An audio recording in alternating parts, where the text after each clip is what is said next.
So we are slicing up this subadult Stegosaurus. And so this is all the pieces we're only going to be able to print in 420 by 420 by 500 millimeters. And so all the pieces have to be broken up. Call it slicing. This is a much more technical way of sculpting.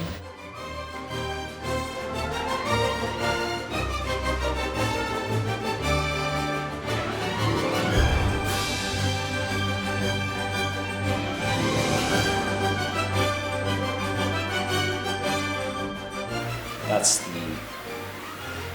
what it'll look like finished painted.